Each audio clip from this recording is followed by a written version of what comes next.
honorable guests, distinguished organizers. I'm very happy to be here. Thanks for the floor. I would like to begin with a question. How many of you have received this leaflet? Everyone? Have you already skimmed through it? Do you have any idea what is the first discussion and the panel will be about before the Jędrzej introduced it?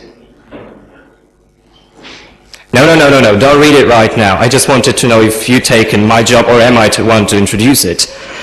The first part will be about the artificial intelligence. So I guess everyone has an iPhone or a smartphone with him. So you all use Siri, Google Voice, or Cortana if someone is so brave. I would tell you that this part will be discussing the development of artificial intelligence. How can it be upgraded? What are the opportunities? What are the risks?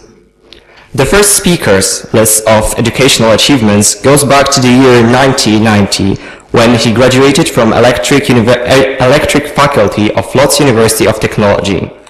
His scientific history covers about 80 positions by various publishers, articles in national and worldwide scientific journals. We are delighted to present to you Mr. Jacek Kucharski, PhD of Łódź University of Technology. Please welcome him.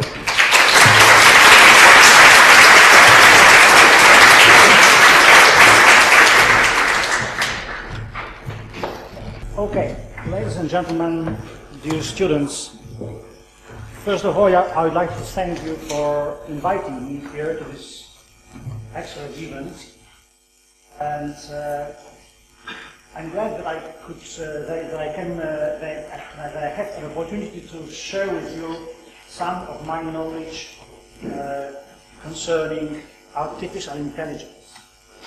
My name is Jacek Kucharski, and I'm at the Institute of Applied Computer Science, Łódź University of Technology, and also I serve as a Vice Dean for Students' Affairs at the Faculty of Electrical, Electronic, Computer and Control Engineering. This is another faculty than you are here, but I hope some of you will join us next year and we'll meet as student and professor. My presentation will consist of several short points. I'm going to begin with genesis and the definition of artificial intelligence. This is not a very easy problem. I hope I will show you that. Then I will show you some methods which have been developed in this discipline. Among these methods, 3 would be of our interest. Fuzzy logic, this is the method for imprecise information description and processing. Artificial neural networks, this is an example of learning machines, how a machine can learn itself, and genetic algorithm, which help us to find the best solution in various situations. And at the end of my presentation, I will put some open questions and problems, and I hope the whole presentation and the last point of it will be inspiring for you for further discussion during this part of the conference.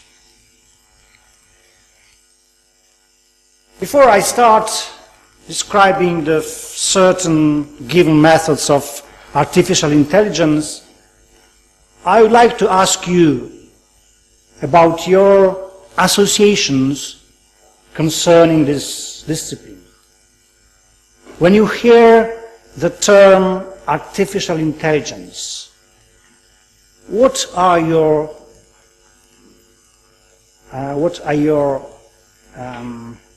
associations? What are your feelings? I'm not asking you about the definition. I'm not asking about what artificial intelligence is.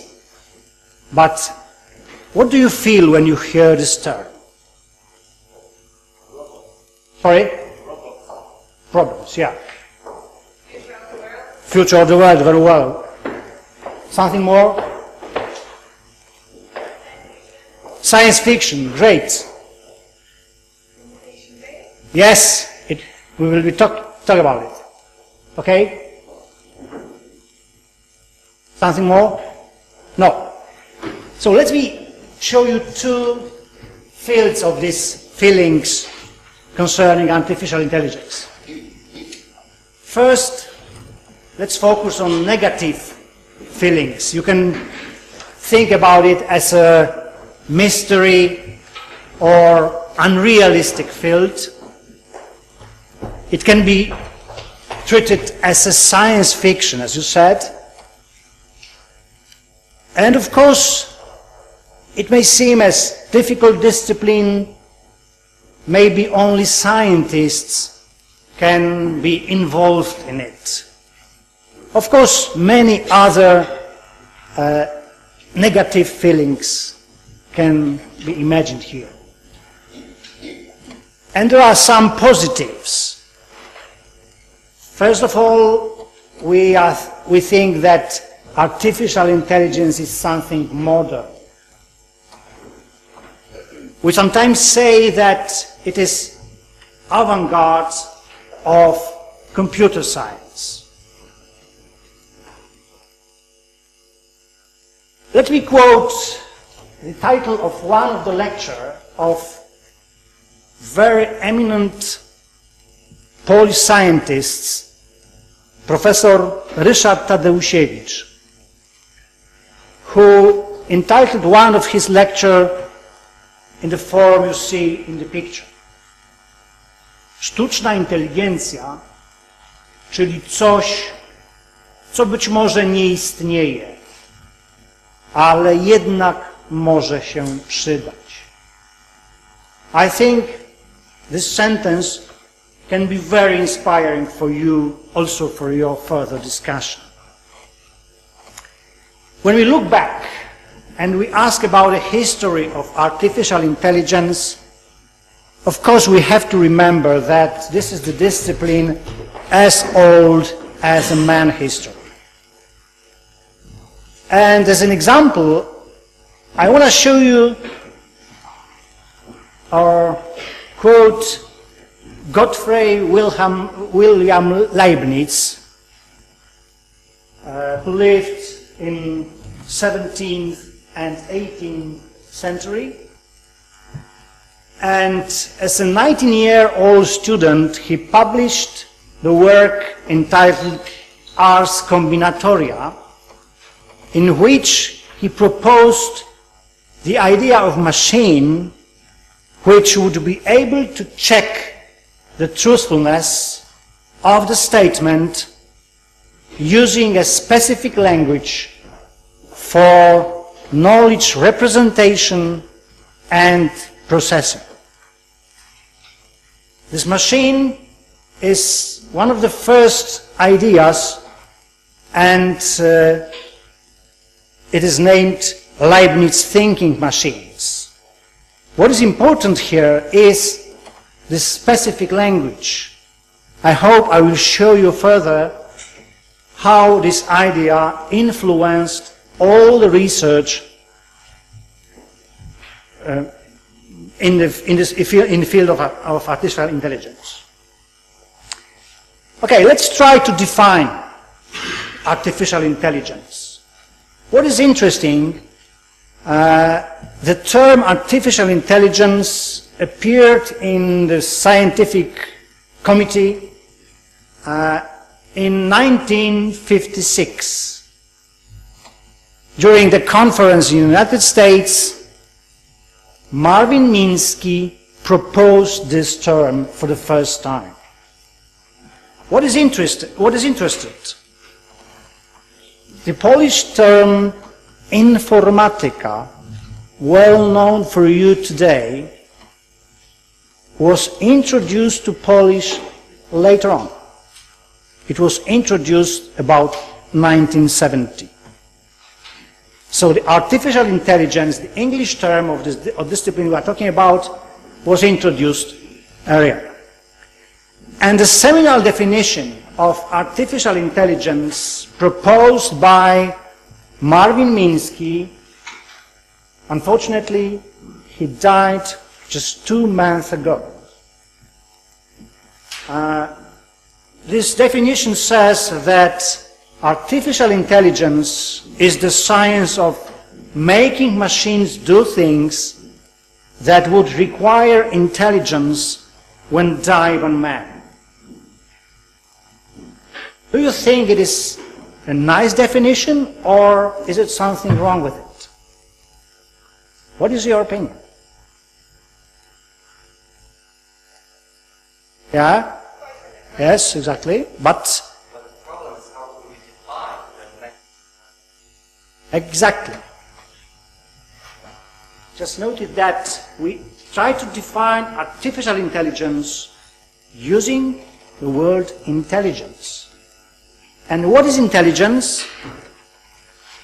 It is one of the most ambiguous terms in psychology. It is difficult to define intelligence itself. So it's also difficult to define artificial intelligence. But the feature of intelligence, given here at the bottom of the slide, is the ability of human brain to think and to solve problems, as well as to adapt to new solutions. Can we measure the intelligence? Do you think it is possible? Yeah? Yeah. Any examples? Exactly. And this is the first general method of measuring intelligence, so-called psychrometrics, in which we use standardized tests and try to qualify the intelligence of a person. Another way of measuring intelligence is measuring the performance of specific tasks performed by a man. You can see that we say that the person is intelligent because he or she is able to perform well some specific tasks. For example, can play chess very well. And the last example of the measuring techniques of artificial intelligence is observation and interviewing. By observing the behavior of people, of humans, it is possible to determine that some of them are more intelligent than the other. It can be also done more efficiently by conversation or interviewing. You will see how important the last method of measure of intelligence measuring will be for our discipline. I would like to show you a picture of a man. I wonder if you are recognizing him. Who is it? Yes, exactly. This is ingenious British mathematician Alan Turing. I put this photo, I include this photo in my presentation because Alan Turing is one of the father of artificial intelligence, but also he is one of the most important person in computer science. He put several, let's say, milestones in this discipline, and two of them I would like to show you now. Maybe you know something about that.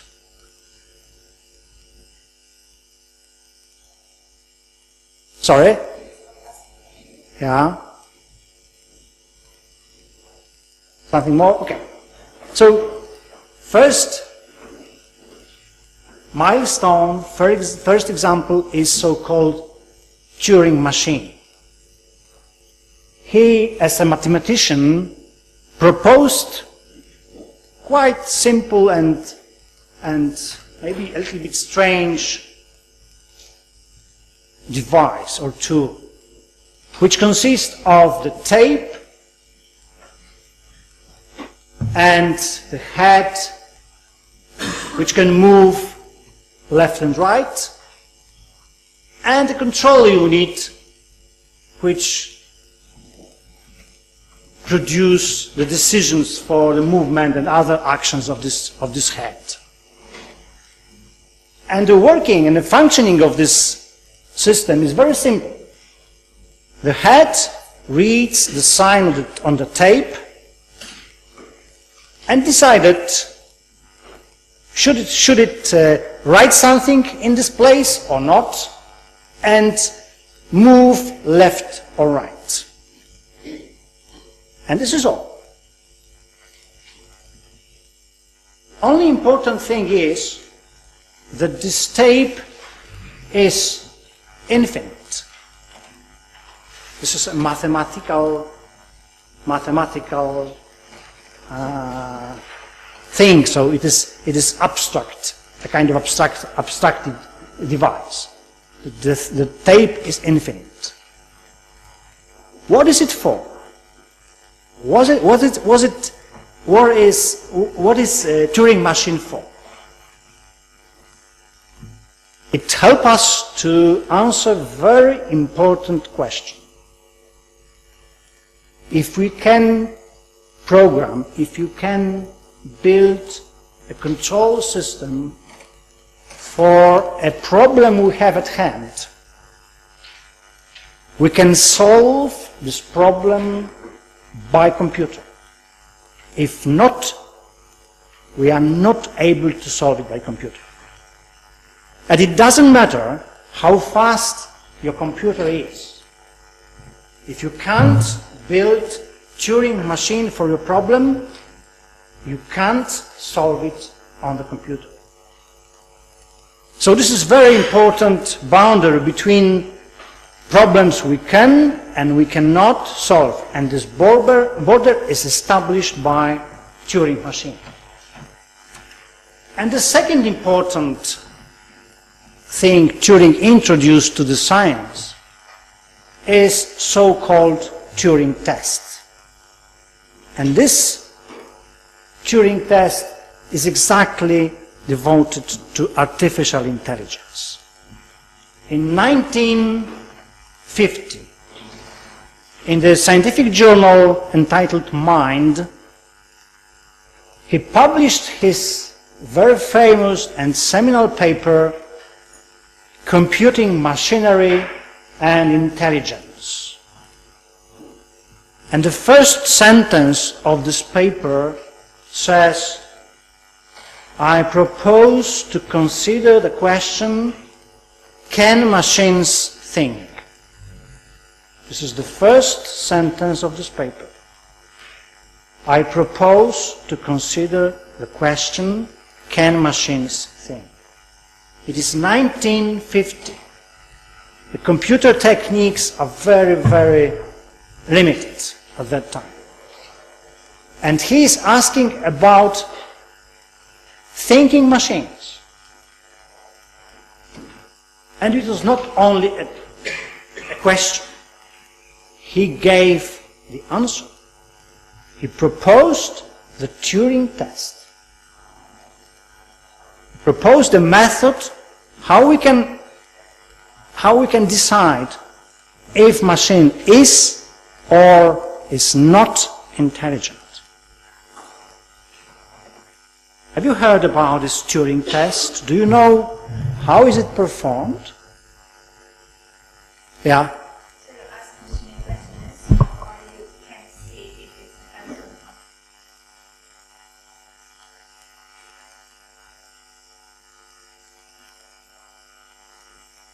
Exactly. And what is the origin of this test? Have you heard about the origin? The origin comes back to the old game called the imitation game. You probably saw the movie last year about Alan Turing. The title is exactly the imitation game. And what is the game? What is this imitation game? It is the game in which three parties take place. One of them, so-called interlocutor, is a main person, he is a player, and the other two, located in different places, in different rooms, for example, are interviewed by him. And after several questions and answers, this interlocutor has to guess in which room there is a man and in which there is a woman. Of course, the way of communication should be such organized that you cannot, or he cannot hear the voices. But nevertheless, he has to answer in which room is the man and in which there is the woman. And Turing, inspired by this game, claimed only one thing. He said, let's in this one room place the machine. And then the game is the same. This interlocutor asks both sides various questions, and finally he decided in which room there is a man and in which there is a woman, there is a machine. And if he decided that in a certain room there is a man, and in fact it was machine, we say that such machine can be treated as an intelligent machine.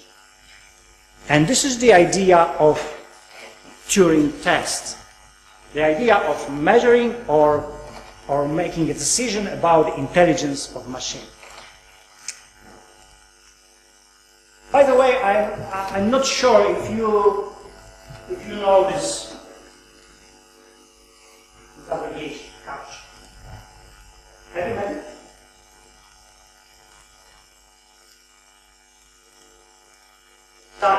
Exactly. So here is the full name of this application. Completely automated public Turing test to tell computers and humans apart. Okay, but Turing test is a proposal which is not accepted by everyone. And a very famous example of this is so-called Chinese room formulated by John Searle. This is another situation in which we have people outside the room and people speaks Chinese, for example, and the man inside the room who has no knowledge about the China language. But he has several bags with typical Chinese signs, and he has a set of rules how to use them. And these people outside the room gives through the door some questions written in Chinese. And the man using these signs and these rules, can produce the answer also in Chinese. In China. And people think that the man inside the room knows China, which is not true. And this is how John Searle says Turing test is not the best way to assess whether or not the individual is or isn't intelligent. Yes, a program cannot give a computer a mind, understanding, or consciousness, regardless of how intelligently it may behave. Let's try to show some goals of this discipline of artificial intelligence. The first goal is, I would say, the most ambitious one. We want to discover rules which govern the intelligent human's behavior. We try to understand how our brain is working. Second goal is also not very easy, but it's not so abstractive as the first one. And this is a try to build formal model of this behavior. What does it mean, formal model? We try to use mathematical tools to describe our intelligent behaviors. And last goal is developing of computer programs which are able to simulate such intelligent behaviors. I would like to draw your attention to this point. When we want to build intelligent machine, when we want to develop artificial intelligence, we have to remember that we need some formal, maybe mathematical models of this behavior. Let's have a look at some chosen applications area of this discipline. First of all, artificial intelligence is involved in solving so-called difficult problems. You probably don't know what does it mean, difficult problem, in computer science. Have you any idea how we define the problem difficulty in computer science?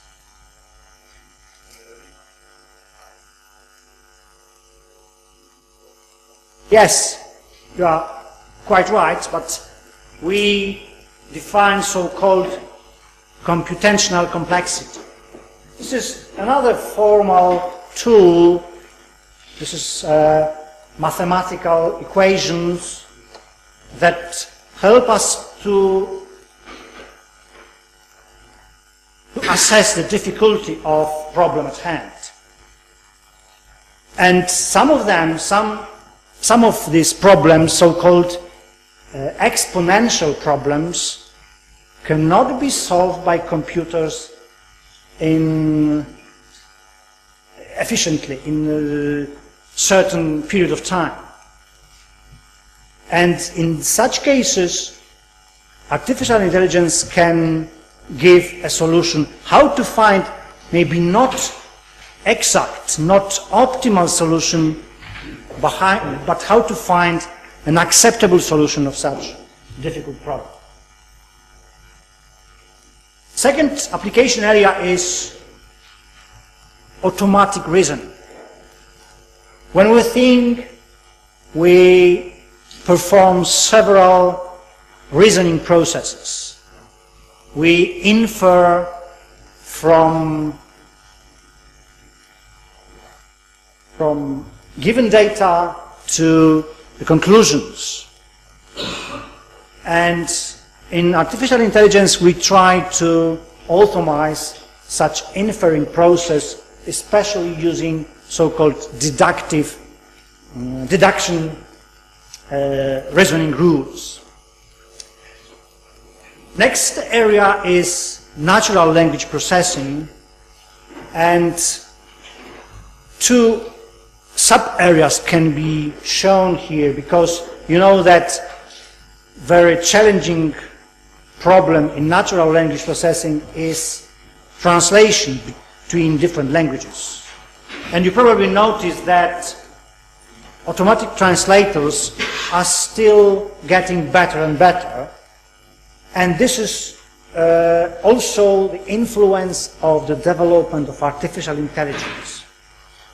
But also, we want to process handwritten texts, which is of course not precise, not very easy to understand by computer, so artificial intelligence can be also helpful in this field. The next application area is machine learning. As I said before, defining intelligence, the ability to adapt to new situation is one of the very important features of artificial intelligence, of intelligence itself. So we have to find the mechanisms to make machines learn. One more area is image processing and analysis. And you probably know that in our today's cameras, we have several, maybe not very easy understandable algorithms which can help us in processing our images, our photos, and so on. And of course, last but not least, control and robotics. You probably can observe robots, different robots, whose behavior remains our behavior, our intelligent behavior in many aspects. And historical aspect, historical periods of artificial intelligence. In this region, about 1950s, there's a conception period in which Turing test and Marvin Minsky definition appeared. Then we had a period of enthusiasm during which scientists were sure that they are able to build an intelligent machine soon. There was one interesting project during this period called GPS. Not the same GPS you know today, but this was an abbreviation of General Problem Solver. It was an idea of very general tool furnished with inference mechanisms in which we can put the specific problem, specific knowledge domain, and have the problem solved. It was a very ambitious idea, and GPS never solved any real problem. And it was one of the reasons for so-called realism or realistic period in development of artificial intelligence, in history of artificial intelligence. And in this period, scientists focused on very narrow problems, very narrow disciplines, very narrow domains, and try to build machines which can help in such narrow problems. And since 1990s, we have a kind of application area where many examples can be found. Even in your homes, you can find devices equipped with the results of artificial intelligence research works. Artificial intelligence split in two different ways, two different directions. First is called strong artificial intelligence, in which it is assumed that we will be able to build an artificial mind. We will be able to build a machine, or we will be able to program the computer in such a way that it will have mind.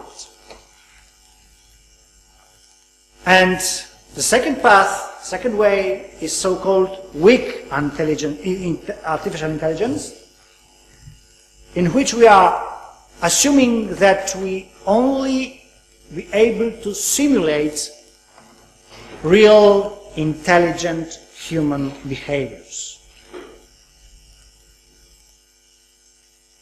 Okay, let's look at three mentioned before methods worked out by artificial intelligence. First of them is so-called fuzzy logic. In real life, we very often face imperfect knowledge. You have to perceive and you have to process informations which are not perfect, which are not exact. And there are two aspects of this imprecision. There is an uncertainty. When you threw the coin, you are not sure about the results of this experiment, and this is an uncertainty. And imprecision, when you cannot describe precisely the features or other phenomena. In the first case, we have a well-known mathematical tool called probability theory. You are preparing your examination now, so I think probability theory is at your field of interest. And for imprecision, we have another tool proposed in 1965, and it is called fuzzy logic. Fuzzy logic uses so-called fuzzy sets. And let me explain the idea of fuzzy sets in this way. Let's imagine that on this numerical axis, the meaning of the numbers is the height of man. If we want to show the people of height larger than 180 centimeters, it can be done this way. We can build a function, mathematical function, two-valued function, 0 and 1, and if the element of the set belongs to the set more than 180, the value of the function is 1. For other elements, the value of the function is 0. Here, elements belong to to the set here, don't we?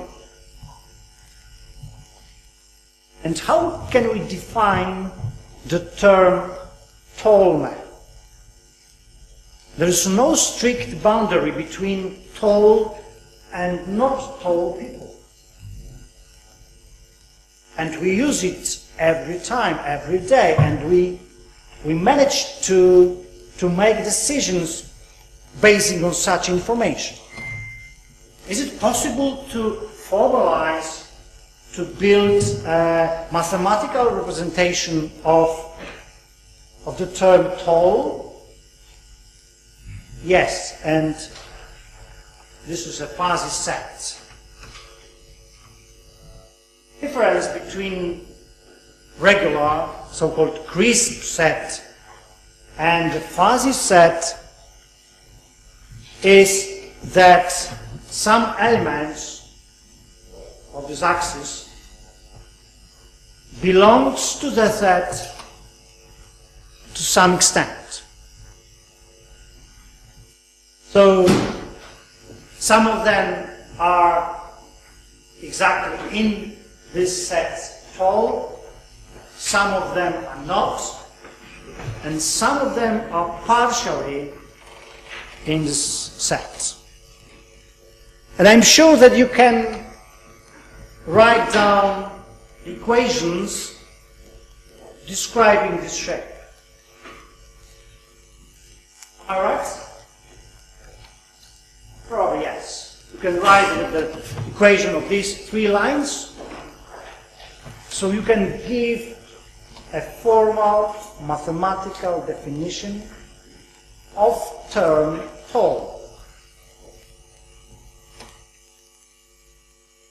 Of course, we can define in this way many other terms and information. Tall, not tall, for example, or the term around something, close to something.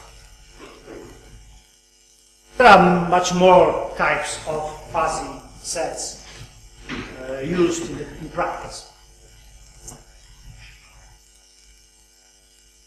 Are we able to operate on such information, on such sets? For example, let's look at two classical logical or set operations and OR. In classical case, in crisp sets,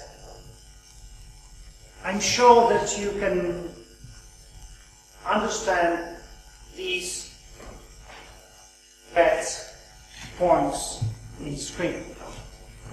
When both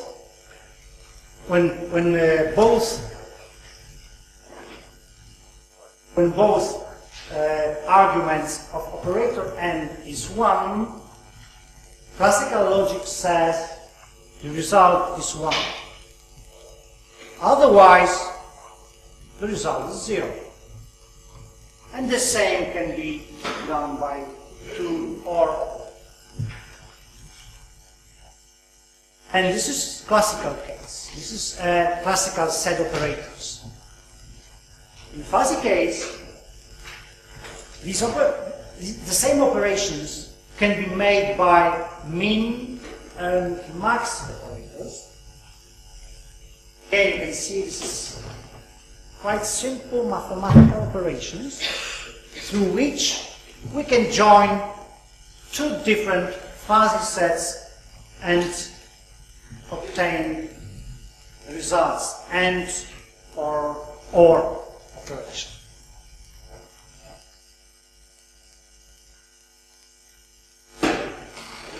When we have such a tool like fuzzy set, and we can express the term tall, fast, warm, wet, we can produce rules governing our everyday activity.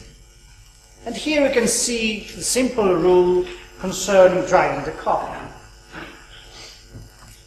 And I'd like to introduce such a rule to my computer to make it possible to drive my car by computer. I'm building such a rule, so-called if-then rule, where here and here there are such imprecise terms like fast, hard, or in other cases, warm, wet, and so on. Using such rules, I can build a fuzzy knowledge-based set of rules which represent my skill of, for example, driving the car. And what is important, everything here has mathematical form. So I can take it and put it into my computer. Another field, another example of method developed by artificial intelligence is artificial neural networks. You probably expect that we are going to build a tool which will help us to learn machines. And the base of our work is our brain, in which you probably know we have 100 billion of neurons and 10 to the power 15 connections between them. If we look inside the brain, we'll find a net of neurons connected to each other. And if we look more deeply in it, we can find a single neuron with several connections to the neighbors. Through these connections, some signals are sent, and in this way, our brain produces decisions, reactions, and so on. How can we model this neuron in formal mathematical way? Here's the answer. The model we use today, the model of neuron we use today, consists of several so-called input signals, such processing unit realizing this very, very simple operation, again, mathematical operation, and it has one output signal, one resulting signal of this activity with so-called activation function in between. This function is usually of this shape. This is a step function or sigmoidal function. It makes the whole neuron, as we say, non-linear element, which is very important for proper acting of this neuron. Having such single neuron, we build neural net, and we do it usually constructing layers. And in typical artificial neural network, we have one input and one output layer, and one or more so-called hidden intermediate layers. And connections between them are as shown in this figure. Each neuron of one layer is connected to each in another, in the neighboring. How does such structure can be learned? We do that in such a way that we show the network some examples of input data and tell what output should be. Check what output should be. We can calculate the error between the real output and this required or reference output, and by using this error we can update the values of weights in such recursive manner. We use old values and produce new values. And again you can see that learning process is another mathematical operation. Through this equation we can make net learning new or acquiring new knowledge.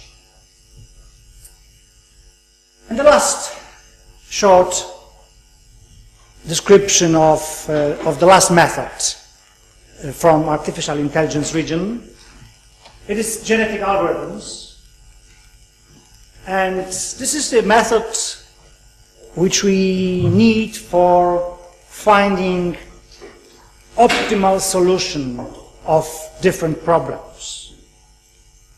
And as you probably can imagine, we try to follow the natural evolution principle. This natural evolution, in natural evolution, each living organism exhibits a set of specific features which help to survive in the environment. These features are recorded in so-called genetic material or simply in genes. And during the reproduction process, new organism, so-called descent, arises that inherits the features from its parents, ancestor. And the most important rule is that descendant should inherit from its ancestor such features to be better adapted to the environment. Purely adapted organisms cannot reproduce and are eliminated from the environment.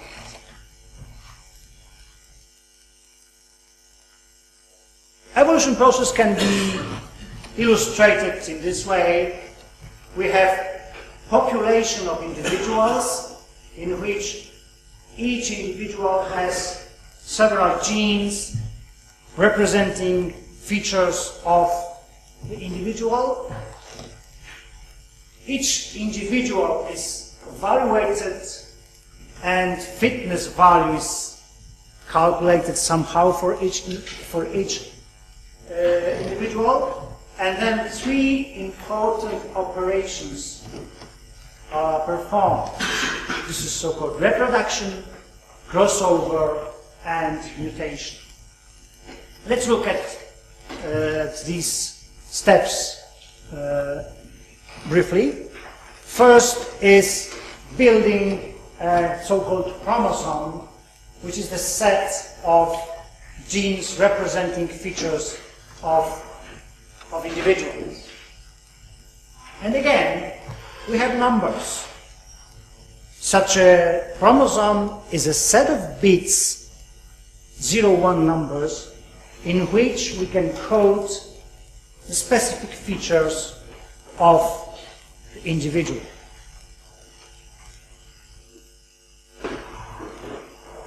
Then, when we have several individuals, each of different shapes, of different genes, we try to evaluate each of them, looking for fitness value function, and better fitted individuals obtained higher mark in percentage of the whole population. And then we built roulette, in which individual has place corresponding to the percentage of its fitness. Then, using a pseudo-random number generator, we produce another population, another set of rules, another set of individuals, using this tool. And you see that individual, which is better fitted to the problem we try to solve, has bigger chance to be reproduced in the new population. The next operator is crossover, and this operation is performed in such a way that when we have two parents, two individuals with their own set of features coded in this chromosome, we randomly decide in which point we can exchange, we want to exchange the strings of genes, and in this way we build new organisms, new individuals, children in this sense. The last operator is mutation, in which we randomly change chosen values of these genes.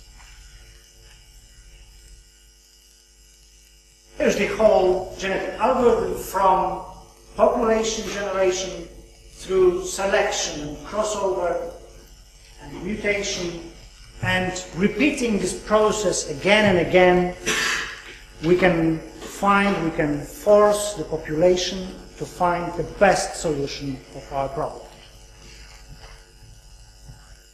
And now, time for some open questions and problems. Maybe they will inspire your discussion.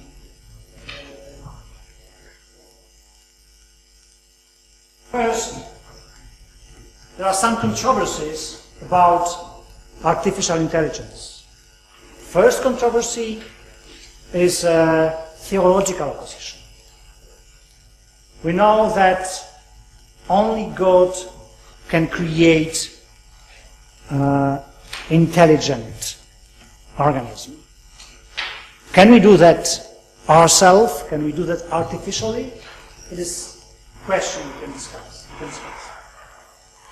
Second one is so-called mathematical opposition, and it is so-called Gödel theorem, which says that each artificial or each formal system, like for example mathematical logic, can formulate statements which cannot be proven within this system. In other words, the Gödel theory says that every limited system, every artificial system is limited. So there's no possibility to build a real intelligence using formal limited systems.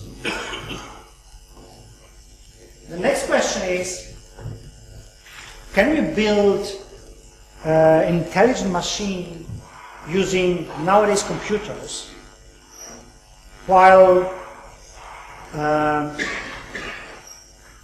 neural system is a kind of continuous system. Continuous in the meaning of values and in the meaning of time. You are probably aware that our computers are discrete both in values and in time. So, is it possible to combine the two words to build artificial intelligence? And the last one is fear of so-called robots' rights. Maybe one day artificial or intelligent machines win the election and take over the power. Is it a problem or not?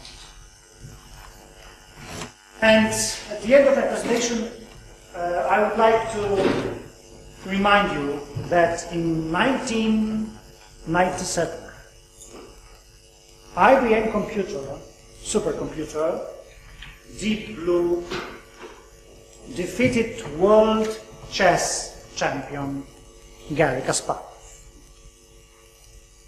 This fact was seen as a sign of approaching artificial intelligence.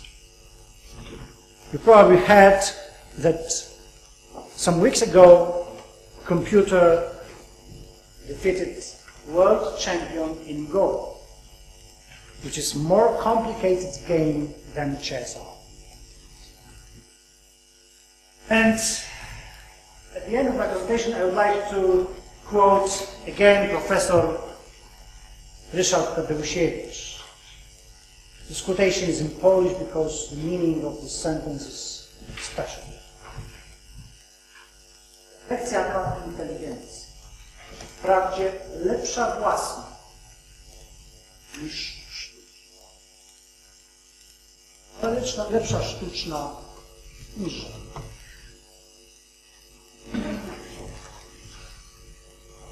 Thank you very much.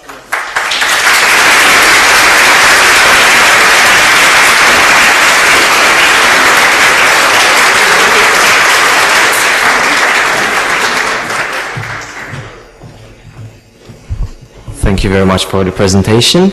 We will now proceed to a 5-minute long coffee break, after which we'll continue to the discussion panel. Please stick to the time limits as we would like to continue the discussion. Thank you for your attention.